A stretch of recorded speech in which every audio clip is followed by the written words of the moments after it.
Bonjour à vous. Cette capsule d'information vise à brosser un portrait général du nouveau règlement sur la formation continue obligatoire des hygiénistes dentaires du Québec. Que devez-vous savoir? Ce règlement remplace la politique de formation continue obligatoire adoptée par l'Ordre en 2008. Le règlement, quant à lui, entrera en vigueur le 1er avril 2024, ce qui marquera la fin de la politique au 31 mars 2024. En conséquence, vous êtes tout de même tenu de respecter les exigences de la politique jusqu'au 31 mars 2024, ce qui marquera d'ailleurs la fin de la période de référence 2022-2024.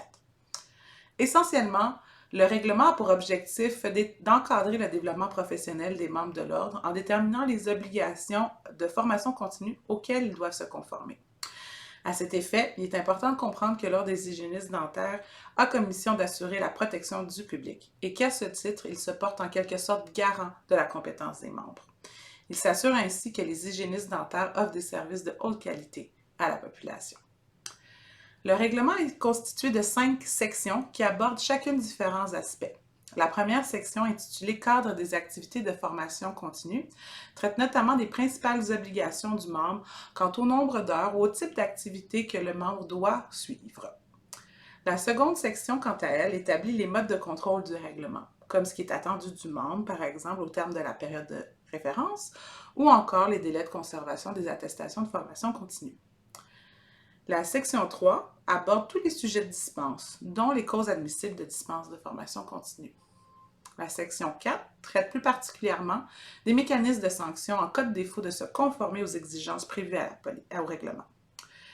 Finalement, la dernière section établit la date d'entrée en vigueur du règlement, qui sera le 1er avril 2024.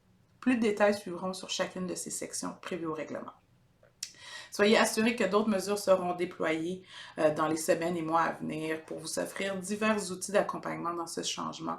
Pensons notamment à d'autres capsules d'information ainsi qu'une foire aux questions. Nous espérons que ces informations vous seront utiles. Maintenant que vous comprenez peut-être mieux les objectifs du règlement sur la formation continue obligatoire des hygiénistes dentaires, nous aborderons les principales exigences du règlement quant au cadre des activités de formation continue. Dans la section 1 du règlement qui regroupe les articles 1 à 10, vous y trouverez toutes les exigences et obligations quant au nombre d'heures ou quant au type d'activité que vous pouvez ou devez suivre au cours d'une période de référence de 2 ans. Justement, concernant la période de référence, la toute première période sera du 1er avril 2024 jusqu'au 31 mars 2026. La séquence donc que vous connaissez déjà avec la politique ne changera pas et reste la même.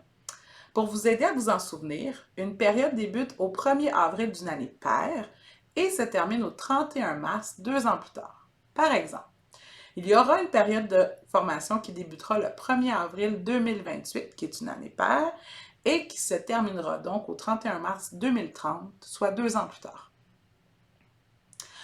Quant au choix de formation que vous aurez ou que vous ferez pendant une période, elles doivent toujours viser à maintenir à jour et développer vos connaissances et habiletés liées à l'exercice de la profession d'hygiéniste dentaire. Et elles doivent être pertinentes à votre propre développement professionnel. Maintenant, concernant les principales exigences. En résumé, tous les membres ont 6 principales obligations. La première est d'effectuer 40 heures de formation continue dans la période de 2 ans.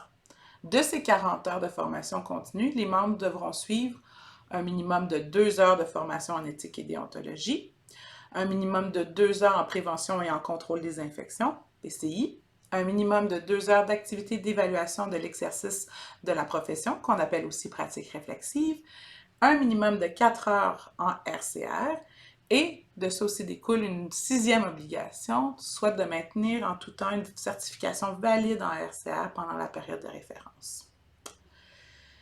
Pourquoi faire des sujets comme l'éthique et la déontologie ainsi que la PCI des exigences particulières? En ce qui concerne l'éthique et la déontologie, le Code des professions a accordé une importance particulière à ce sujet en imposant l'obligation à tous les conseils d'administration des ordres de veiller à ce que des cours ou stages de formation continue, notamment en éthique et déontologie, soient offerts en tout temps aux membres de l'ordre. De plus, dans le contexte de la modernisation et de l'autonomie professionnelle, ce sujet est devenu un véritable incontournable. Finalement, c'est également une exigence que l'on voit dans d'autres règlements de formation continue obligatoire au sein de d'autres professions. En ce qui concerne maintenant la PCI, c'est un volet de l'exercice de la profession qui évolue grandement, notamment sur le plan de la science. C'est également un sujet pour lequel, malheureusement, l'inspection professionnelle a relevé d'importantes lacunes auprès de plusieurs membres. Les formations disponibles qui permettront aux membres de répondre à ces deux exigences pourront être choisies à partir d'une liste que l'Ordre va préétablir et seront donc facilement identifiables pour vous. Maintenant, pourquoi inclure aussi l'évaluation de l'exercice de la profession, aussi appelée pratique réflexive, et en quoi ça consiste? Dans le cadre de l'analyse que l'Ordre a menée en vue d'établir le nouveau règlement, une étude a été menée et cette étude nous a permis de démontrer que les apprentissages qui étaient faits dans le contexte d'une approche réflexive favorisaient vraiment une consolidation des apprentissages. Conséquemment, les données probantes soutiennent donc l'idée d'inclure ce concept au règlement. Il y a 3 activités qui pourraient être admissibles à ce titre. Les visites d'inspection, si vous êtes bien évidemment ciblé par le programme au cours d'une période de référence, puisque dans le cadre de votre inspection, vous êtes amené à réfléchir sur vos compétences et lacunes et à déterminer justement vos besoins. Ce processus constitue une forme de pratique réflexive qui pourrait être prise en compte à titre de formation continue. Comme autre activité reconnue, cela peut être par exemple la participation à un programme d'accompagnement volontaire de l'Ordre. On peut notamment penser à un éventuel programme de démarrage en cabinet d'hygiène dentaire, par exemple. Finalement, la troisième activité reconnue à ce titre, c'est l'activité d'évaluation de la pratique à l'aide d'un outil technologique reconnu par l'Ordre. Dans les faits, il s'agira d'un portfolio qui va porter sur votre propre développement professionnel que vous pourrez remplir tout au long d'une période de référence et qui sera disponible sur Campus HD. Une formation d'ailleurs spécifiquement sur le sujet vous sera dispensée ultérieurement.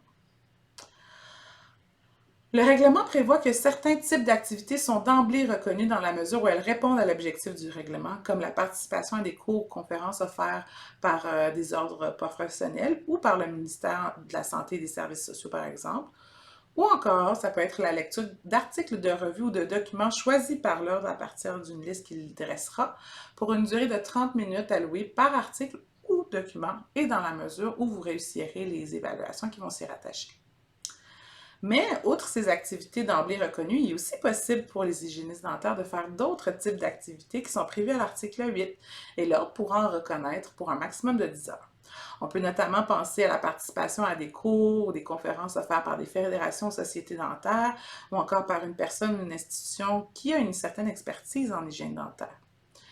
On peut aussi penser à la participation à titre de formateur ou conférencier à une activité de formation continue liée à l'exercice de la profession.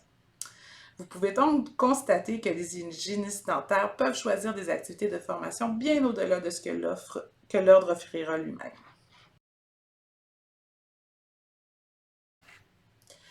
La section 2 du règlement sur la formation continue obligatoire des hygiénistes dentaires, intitulée Mode de contrôle, établit ce que l'hygiéniste dentaire doit faire au terme de la période de référence, ainsi que les critères de reconnaissance d'une activité de formation continue suivie par un membre.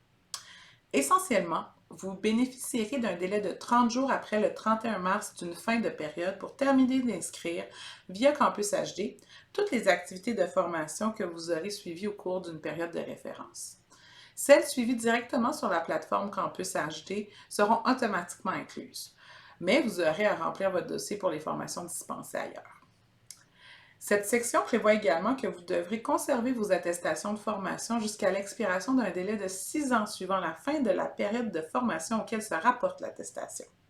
Par exemple, si vous suivez une formation sur la gestion d'entreprise le 4 mai 2024 pour la période se terminant le 31 mars 2026, car vous entrevoyez la possibilité d'ouvrir votre propre cabinet d'hygiène dentaire, vous devrez déclarer cette activité sur Campus HD au plus tard le 30 avril 2026, mais conservez votre attestation dans vos dossiers jusqu'au 31 mars 2032, soit 6 ans après la fin de la période de référence et non après la fin de la date où vous avez suivi votre formation. Également, cette section prévoit ce qui pourrait advenir dans le cas d'un refus par l'Ordre de reconnaître une activité de formation déclarée par un membre, notamment parce que le contenu ne serait pas pertinent au développement professionnel ou encore car le formateur ne détiendrait pas les qualifications attendues. La section 3 du règlement sur la formation continue obligatoire des hygiénistes dentaires du Québec, quant à elle, traite des dispenses. Ont été intégrées à l'article 14 tous les motifs d'absence prévus aux lois en droit du travail dans la mesure où l'absence est d'au moins 30 jours consécutifs. Essentiellement, l'hygiéniste dentaire doit faire sa demande de dispense par écrit, y indiquer les motifs et y joindre les pièces justificatives qui sont pertinentes, comme une preuve médicale. Le processus ainsi que les délais sont clairement définis au règlement. À cet effet, l'ordre établit la durée de la dispense et les exigences qui seront demandées selon la nature de la dispense qui aura été accordée.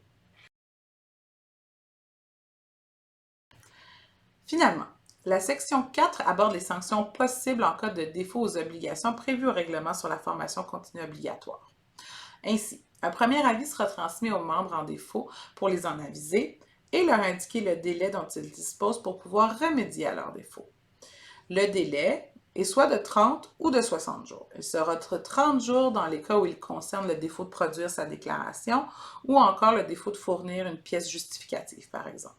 Il sera de 60 jours lorsque le défaut concernera plutôt le défaut de se conformer à une exigence ou une obligation prévue au règlement.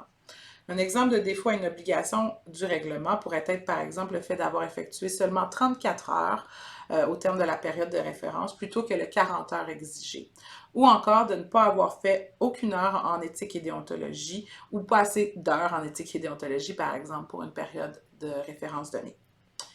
Si le membre ne corrige pas son défaut, un autre avis final, celui-ci, lui sera transmis pour l'en aviser que s'il ne remédie toujours pas à son défaut dans les 30 jours, il sera suspendu ou limité. Donc, au bout de 30 jours, si ce n'est toujours pas remédié, à ce moment-là, l'ordre procédera à la suspension ou la limitation d'exercice du membre. Si le membre ne remédie toujours pas à son défaut un an après la suspension ou la limitation, l'ordre pourra alors à ce moment-là radier jusqu'à ce qu'il se conforme au règlement. En plus de ce qui précède, outre les avis prévus en cas de défaut, d'autres notifications seront bien évidemment transmises au cours de la période aux membres pour leur rappeler les délais et les exigences prévues au règlement avant la fin de la période de référence. Vous remarquerez donc que l'ordre a prévu une gradation progressive des sanctions et planifie l'envoi d'avis. Les membres concernés seront donc bien informés et ce, autant en amont qu'en aval. Pour terminer, nous espérons que ces explications vous seront utiles dans la compréhension de ce nouveau règlement. Merci pour votre précieuse attention.